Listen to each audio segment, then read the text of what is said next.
Are you visiting Banff in summer and wondering how to actually get out on the water? Maybe you're dreaming of canoeing on Lake Louise, paddleboarding on Two Jack Lake, floating down the Bow River, rafting on the Kicking Horse, or trying something completely different like canyoning. In this episode, I'm going to walk you through the best water activities around Banff, where to do them, what they roughly cost, which ones are best for families or first timers, and what you absolutely need to know before bringing your own paddleboard, kayak, or canoe into the national parks. Welcome back to the Banff Travel Podcast. I'm your host, Celine Brewer, a local Canmore resident living the mountain life all year long. I help travelers like you plan unforgettable trips to Banff, Lake Louise, Moraine Lake, Jasper, and the Canadian Rockies. Today we're talking about water activities around Banff, and I love this topic because getting out on the water is such a different way to experience the mountains. You can see Lake Louise from the lakeshore, and it's beautiful, but being out on a canoe looking back towards the chateau and the mountains around you feels completely different. You can walk beside the Bow River in Banff, and it's so lovely, but floating down the river or paddling from the Banff Canoe Club gives you a completely different perspective of the surrounding peaks. And then you have the bigger adventure options like whitewater rafting, canyoning, kayaking, paddleboarding, guided big canoe tours, and all of those experiences that can turn a sightseeing heavy trip into something much more memorable. But as always with Banff, there are some logistics. Some water activities are easy and low-key. Some need to be booked ahead. Some are expensive. Some are better for families. Some are better for you adventurous travelers.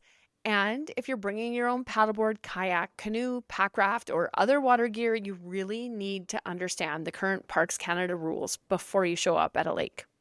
So in this episode, I'll break this down by activity. We'll talk about canoeing, kayaking, paddleboarding, river floats, big canoe tours, whitewater rafting, and canyoning. I'll share where you can do each one, what I'd choose depending on your trip style, and the rough cost so you can decide what actually fits your budget. And just a quick note before we get started, prices and regulations can change, so always double check the current details before you book or launch your own watercraft. I'll include helpful links in the show notes. Before we get into all the fun options, I do, as usual, like to start with the practical side because that is really important.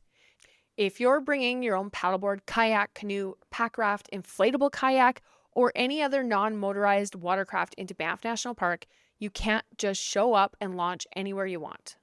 Parks Canada now has water activity zones in Banff National Park, and each zone has different rules. In Banff, paddling is only allowed on water bodies that are in the water recreation zone. This includes places like Johnson Lake, Two Jack Lake, Vermilion Lakes, Lake Louise, Herbert Lake, Waterfowl Lakes, and the Bow River downstream of Hector Lake.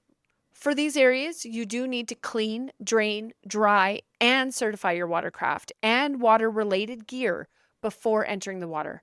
That means it needs to be clean of any mud, sand, plants, anything else. All of the water needs to be drained, and it has to be dry for a required amount of time. Plus, you need to complete a self-certification permit. Now, the dry time is especially important.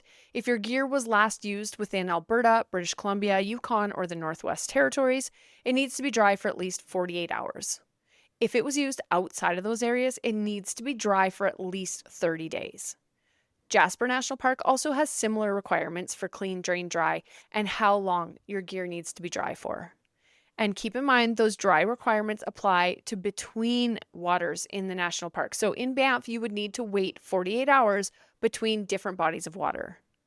There are also places where you cannot bring your own watercraft anymore. Moraine Lake is now a water preservation zone, which means you cannot bring your own paddleboard, inflatable kayak, or canoe. The only paddling option there is the on-site rental canoe that stays at Moraine Lake. Lake Minnewanka is also different. It's in a special tactics zone. You cannot bring your own paddleboard, kayak, or canoe there, but you can rent watercraft at the lakeshore. Bow Lake is another one people need to know about. It used to be a popular place for paddling, but it's now in the water preservation zone. So you can't bring your paddleboard or canoe there either. I know this list is getting really long, so it is really just important that you do your research, but I'll give you a few more bits of information on this, but it is important that you look up the lake that you actually want to go into and figure out what you can bring. All water bodies in Yoho and Kootenay National Parks are closed to watercraft and fishing until into next year. It was like that last year. They extended it into this year, so really worth doing your research there. Emerald Lake, which as we know is in Yoho National Park, you can still rent canoes from the on-site boathouse, but you cannot use your own paddleboard, kayak, canoe, inflatable boat, or other watercraft. So that being said, please don't assume that because you see people paddling somewhere, you can bring your own board or boat there too. Sometimes those are on-site rentals, and the rules for personal watercraft are different. And then just one more safety note, mountain water is cold, really cold, even on a hot summer day. A capsize can become serious very quickly, so always wear a proper life jacket. Pay attention to the wind, and don't head out on a lake or river that's beyond your ability. Okay, so we've got through all of the important safety parts and following the rules. Now let's start with canoeing, because this is probably that classic Banff water activity. The big bucket list canoe rentals are Lake Louise, Moraine Lake, and Emerald Lake. Canoeing on Lake Louise is beautiful, but it's expensive. For day visitors, you're looking at roughly $180 plus GST for 1 hour. Fairmont Hotel guests do pay less, but for most visitors, expect this to be the priciest canoe rentals in the area. Moraine Lake is also expensive, around $160 plus tax for 1 hour. So that's 1 hour per canoe. So if you're 2 people going in the canoe, you're paying $160 for that hour. Now, obviously, Moraine Lake is a stunning place to paddle, and because personal watercraft is no longer allowed there, renting on site is really the only way to get out on the water at Moraine Lake. Of course, you still need to get to Moraine Lake first, so make sure you've planned your shuttle or tour. Emerald Lake in Yoho is usually a little less expensive than Lake Louise and Moraine Lake, and just as beautiful. Currently, canoe rentals are around $100 an hour. If you're planning a Yoho day with Emerald Lake, Natural Bridge, and Takaya Falls, canoeing on Emerald Lake can be a really nice add-on. Then, of course, there's the Banff Canoe Club. This is a much more relaxed option right in the town of Banff. You can rent a canoe, a kayak, or stand-up paddleboard and paddle on the Bow River and towards Vermilion Lakes. Currently, rental rates there are $70 for the first hour per boat, and then you pay per additional hour. So compared with the iconic lake canoe rentals, this is much more budget friendly. And I love this option for people who want to get on the water, but you don't want to turn it into a giant expensive production. It's one you don't need to plan for. It can easily fit in while you're walking around the town of Banff. You can stop in there, go for an hour-long canoe ride. You could do Bow Falls, Surprise Corner, lunch in town, and then go for a paddle from the Banff Canoe Club.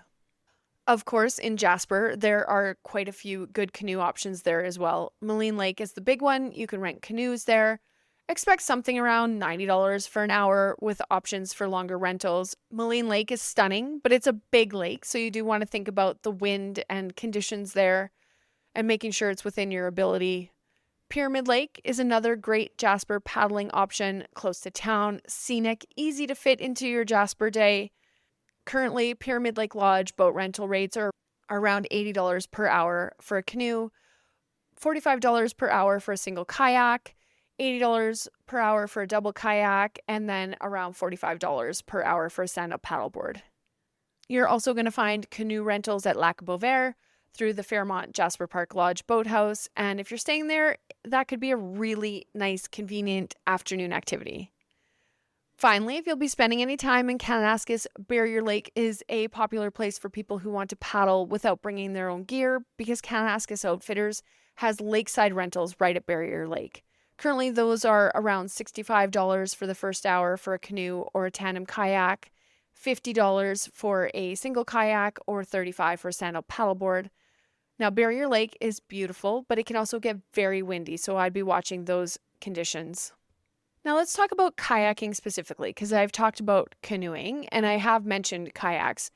You'll notice that most of the lakes have canoes for rent, not kayaks, but there are a few kayak options. So in Banff, the easiest kayaking option I've already talked about is the Banff Canoe Club. They rent those kayaks from the same dock area. Lake Minnewanka also has kayak and canoe rentals at the lake. And now this is important because you cannot bring your own kayak to Lake Minnewanka under the current rules. But those lakeshore rentals are allowed, and you can rent a single kayak for around $50 for an hour and about $95 for a double kayak or canoe for 1 hour. Now, again, Lake Minnewanka is a huge lake and it can get very windy. So this is one I would definitely treat with more caution and only recommend for strong paddlers. A couple of the other ones that I've already talked about that also have kayaks are Barrier Lake in Kananaskis, and then Moline Lake, Pyramid Lake, and Lac Beauvert all have kayak rentals as well if you're spending some time in Jasper. Now let's talk about stand-up paddleboarding because this has become so popular. The most popular places to paddleboard in Banff are usually Johnson Lake, Two Jack Lake, and Vermilion Lakes.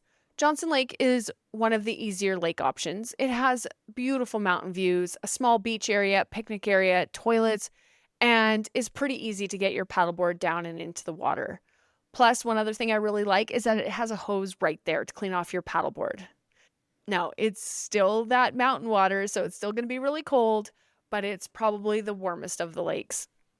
Two Jack Lake is another of my favorite options. You get those classic Banff mountain views, and it's not too far from town, just a little past Johnson Lake as well. Just be aware that that one can get pretty busy. Vermilion Lakes, also a very popular paddleboarding area. There's a couple of docks around Vermilion Lakes Road. It's nice and close to the town of Banff. You know, it's more of a calm, scenic wetlands paddle with mountain views, but it's a really great option if you want something close to town. So you can access those lakes, like I said, from docks along the road, or you can rent right from the Banff Canoe Club docks and paddle towards the lakes when those water levels allow. Herbert Lake is another one worth mentioning. Again, it's a small lake. It's right alongside the Icefields Parkway. And because it's a smaller lake, it can be a fun place for a shorter paddle if you're already heading that way. It's not where I would necessarily build an entire day unless I was just happy to hang out on the lake on a really hot summer day, but it is a nice option. Similarly, in Canmore, Quarry Lake is an option. Again, small, scenic, very popular with families. And because it is so small, you're just going to have a pretty small paddle around the lake. But again, a really nice spot to spend a nice, hot summer day. In Kananaskis, some of the places we like to go are Gap Lake, Barrier Lake, and Upper Kananaskis Lake. Gap Lake is close to Canmore, has some mountain views, but again, it can get windy. Barrier Lake, we talked about, has some rentals, that beautiful water, mountain scenery, easy access from Highway 40. Again, can get very windy.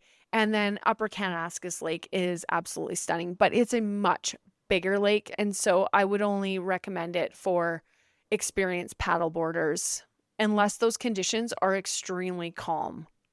Now, the big thing with paddleboarding, obviously the windier it is, the harder it's going to be. Mornings and evenings are usually your best chance for calmer water. Afternoons can get quite windy, and especially on those bigger lakes, that can change your experience quickly. So I would really caution you to make sure that it is within your abilities before heading out. Again, it's really important to remember that you are responsible for your own safety and you should be wearing a life jacket at all times. Now, one thing about paddleboarding is I do always caution people about bringing their own paddleboards. You need to consider if it's going to be worth it given the clean, drain, dry requirements. If you only plan to use it once or twice, it's probably easier just to rent. You can rent paddleboards in Banff, Canmore, Kananaskis, depending on where you're staying and where you want to paddle. Like I said, the Banff Canoe Club rents them, but there are plenty of other rentals in the towns as well. Now let's shift from those lakes to rivers. If you want something calmer and guided, you could look at a river float or one of the big canoe tours. A river float is a great option if you want to be on the water, but obviously don't want the adventure of whitewater rafting. You're not there for big rapids. You're there for the mountain scenery, the river views, and that relaxed experience. In Canmore, the Canmore Raft Tours offers scenic floats on the Bow River. Their shorter scenic float is usually around 1.5 hours and currently starts around $55 for adults. This can be a really nice choice if you're staying in Canmore, traveling with family, or just looking for something relaxing but still outdoorsy. In Banff, you'll find Bow River float options that depart near Bow Falls. You can look into Rocky Mountain Raft Tours, who offer the Hoodoo Float Tour. It's about an hour scenic raft trip down the Bow River. The Banff Canoe Club also offers those big canoe tours. Their River Explorer Tour is around an hour and a half with adult prices around $75, a little cheaper for kids. So those tours use a large canoe with a guide, so you don't even need the paddling experience. I think the big canoe tour is a good fit for people who want that gentle water activity but don't necessarily want to rent their own canoe or kayak. It's also good for families, multi-generational groups, or anyone who wants, a little interpretation and local storytelling along the way. You can also do the Voyager canoe at Lake Louise and Lac Beauvert in Jasper if you want to get in a canoe but don't want to do it on your own. Now, I feel like a little bit of caution is required here. The Bow River is not a lazy backyard stream. It is cold, fast-moving water. And so from the Banff Canoe Club, there is a leg of the Bow River that you can paddle that is a little bit more gentle, or as I said, up towards Vermilion Lakes. One thing to know is you must absolutely never paddle down the Bow River towards Bow Falls. That's where it gets extremely dangerous with life-threatening hazards. So you do need to know where you can go and where you can't. For more experienced paddlers, obviously there are other places on the Bow River where you can launch your watercraft and even on the other side of Bow Falls. But again, if you're new to this, stick to the areas that your rental operator suggests. If any of that scares you, that's not a bad thing because it's really, really important for your own safety that you are responsible for your own safety. You're wearing a life jacket. And really, if you just want a calm, guided experience, choose a float or a big canoe tour. For those of you that are bringing your own watercraft, make sure that you have done your research. There are some serious dangers that, like I said, can be life-threatening. So you need to make sure you know where you're going. As we're talking about adventure, let's talk about whitewater rafting. If you want a true adventure day, rafting is one of the best water activities around Banff, Canmore, Golden, and Jasper. Near Banff and Canmore, you'll usually be looking at the Kananaskis River, Horseshoe Canyon, or the Kicking Horse River. The Kananaskis River is often the more family-friendly choice and generally less intense than the bigger Kicking Horse trips. Now, many Kananaskis trips are open to younger kids, depending on the operator and the water levels. So roughly speaking, you can expect to pay somewhere between $100 to $150 per person, obviously depending on the company, the age, and the package. Horseshoe Canyon is another option in Kananaskis. It's usually a step up from those easier family trips. It would be a great fit for you more adventurous travelers who want whitewater without driving all the way to Golden. The Kicking Horse River is near Golden. It's the bigger whitewater rafting option and probably one of the better known rafting rivers in the Canadian Rockies. There are obviously some milder family trips and obviously some more exciting whitewater rafting trips. Prices are going to be similar, again, that kind of $100 to $200 range. This is one I'd look at if you have adventurous older kids, teens, or adults who want a more exciting rafting experience. Again, just make sure you check the minimum age, weight requirements because those can obviously vary. In Jasper, whitewater rafting is also an excellent option. You'll find trips on the Athabasca River and the Sunwapta River. The Athabasca options tend to be a little bit more family-friendly, Sunwapta more adventurous, often with Class 3 whitewater minimum age requirements around 12 and up. Again, prices are going to vary, but they are in that similar range. So how do you choose? If you're traveling with younger kids or nervous first-timers, maybe look at Kananaskis or a family-friendly Athabasca River trip in Jasper. Any whitewater rafting that allows kids 5 and up is probably going to be pretty calm. If you want more excitement, look at the Kicking Horse River. If you're in Jasper, there's some great options there as well. If rafting is one of your must-do activities, I would book it ahead for sure. These trips can sell out. Now, for something a little different, canyoning. Canyoning is one of those activities that a lot of visitors don't immediately think of for Banff and Canmore, but it's such a fun mountain adventure. You're moving through a canyon with a guide, depending on the tour, that it might involve hiking, scrambling, rappelling, sliding, and getting wet. It's more adventurous than a river float or a canoe rental, but you don't need to be an expert if you choose a beginner-friendly trip. The most common beginner-friendly canyoning option around Banff and Canmore is Hart Creek. It's not technically in Banff National Park, but it's right near Canmore in Kananaskis, so it's very easy to add to a Banff or Canmore itinerary. A half-day Hart Creek canyoning tour is usually around 4 to 5 hours, costs just under $200 per adult. maybe a little less for kids depending on the operator. But this is really such a fun option for you adventurous travelers, couples, groups of friends, and families with kids who meet the age requirements. Many tours do have a minimum age of around 12. I've done canyoning in different places, including this one in Hart Creek. And what I love about it is that it gives you access to places you would never see on a regular hike. It feels like a real adventure. And because you're with a guide, you're not trying to figure it out on your own. And then just so you know, there's also canyoning options in Golden if you happen to be staying there, or even at Abraham Lake if you want to do that as an option when you're on the Icefields Parkway. Now, before we talk about how I'd choose, again, let's just talk about those practical things. First, plan around that wind. For paddling, mornings and evenings are usually your best chance for calm water. Bigger lakes like Lake Minnewanka, Moraine Lake, Barrier Lake, Upper Kananaskis Lake can get windy really quickly, so know your abilities. Second, wear your life jacket. I know it doesn't make for the best Instagram pictures, but you absolutely should be wearing it. Not just have it in the boat or on board, wear it. The water is cold and you never know when something can go wrong. Again, you're responsible for your own safety. Third, bring some warm layers and dry clothes, especially for kids. Kids sitting on a paddleboard or in a canoe are often colder than the adults because they're not doing the work. Fourth, make sure you book ahead for any guided experiences. Rafting, canoeing, river floats, big canoe tours, those are going to sell out in the summer. Fifth, it's really important that you know your abilities and you've done some research into where you want to go and if that fits your abilities. Finally, don't try to do too many water activities. I know they all sound fun, but just pick the ones that actually fit your trip and what your group is looking for. So with all these options, how do you choose? If you want the iconic Banff photo experience, choose canoeing on Lake Louise, Moraine Lake, or Emerald Lake. Yeah, it's expensive, but it is one of those bucket list things that people come here for.